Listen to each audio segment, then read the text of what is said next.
The Matrix is everywhere. It is all around us. Even now, in this very room. You can see it when you look out your window or when you turn on your television. You can feel it when you go to work, when you go to church, when you pay your taxes. It is the world that has been pulled over your eyes to blind you from the truth. What truth? That you are a slave, Neo. Like everyone else, you were born into bondage, born into a prison that you cannot smell or taste or touch. A prison for your mind. Welcome to the real world. I know you're out there. I can feel you now. I know that you're afraid. You're afraid of us. You're afraid of change. I don't know the future. I didn't come here to tell you how this is going to end. I came here to tell you how it's going to begin. I'm going to hang up this phone, and then I'm going to show these people what you don't want them to see. I'm going to show them a world without you. A world without rules and controls, without borders or boundaries. A world where anything is possible. Where we go from there is a choice I leave to you. Soul has no limitation.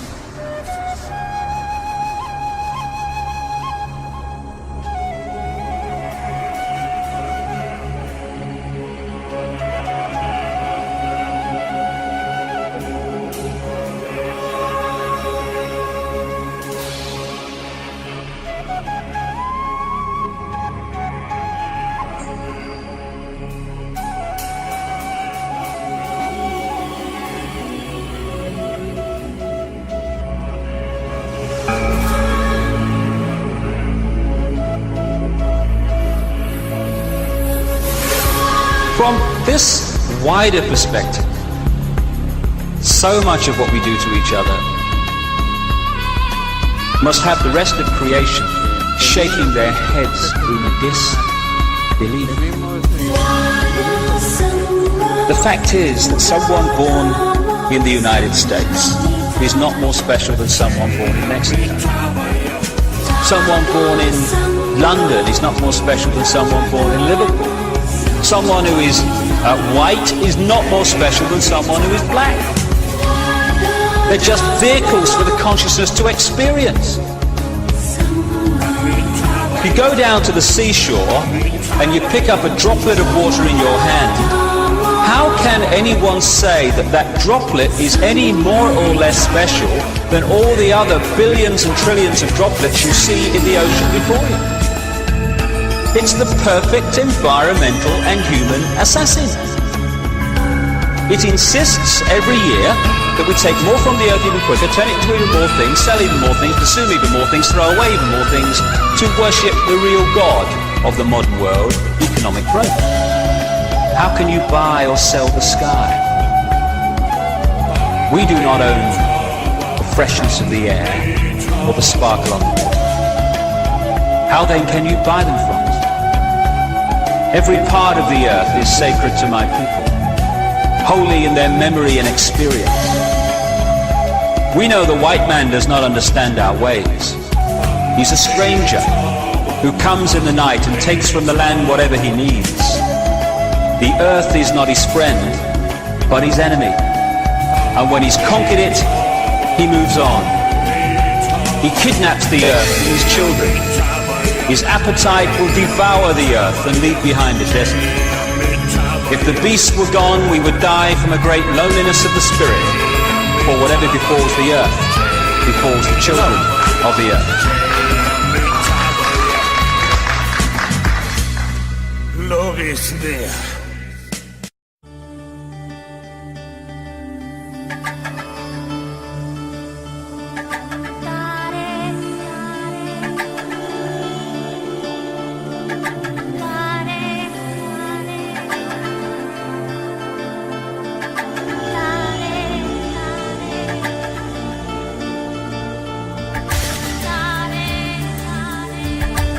when I was in that ayahuasca state, the opening line of this female voice was, the only thing you really need to know is infinite love is the only truth. Everything else is illusion. I looked down at my arm and I realized that I could no longer define the boundaries of my body. Because the left brain's shutting down, it's not decoding reality in the way it normally does, and so other levels of reality are able to be perceived because the decoding process is not affecting them.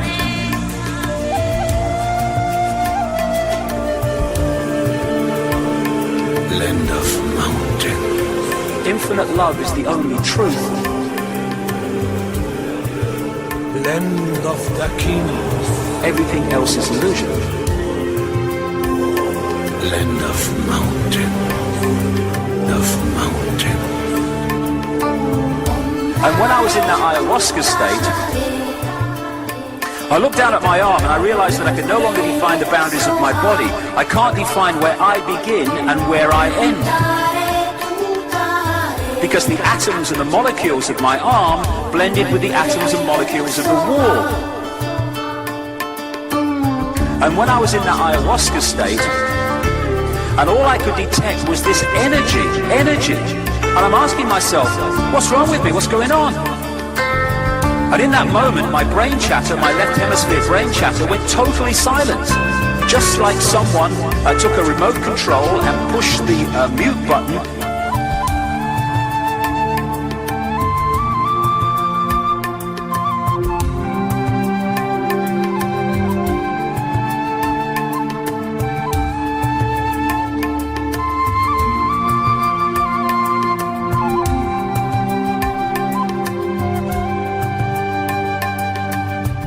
When I was in that ayahuasca state, first I was shocked. Land of mountain. But then I was immediately captivated by the magnificence of energy around me. Land of mountain. And because I could no longer identify the boundaries of my body, I felt enormous and expansive. I felt at one with all the energy that was, and it was beautiful there. Imagine what it would be like to be totally disconnected from your brain chatter that connects you with the external world. So here I am in this space, and any stress that related to me, to my job, it was gone. And I felt lighter in my body. And imagine all of the relationships in the external world and the many stresses related to any of those, they were gone. A sense of peacefulness.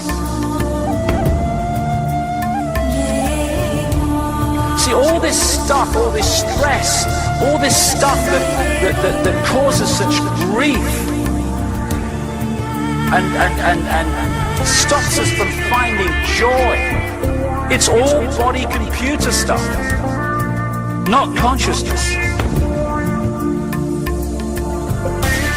When the colonial powers came into Africa, as everywhere else, they targeted the shaman and the carriers of the ancient knowledge and the ancient history, and in his words, they milked the minds of the shaman and then killed them. So to keep the knowledge alive, the shaman streams started to create their own secret societies with horrendous initiation rituals to make sure you really wanted the knowledge. And they carried it underground so it would survive. Because what the colonial powers wanted, in other words, these bloodlines behind the colonial powers, they wanted to destroy as much of the ancient knowledge as possible, because then they could impose their own version of history, which would write out what they didn't want people to know.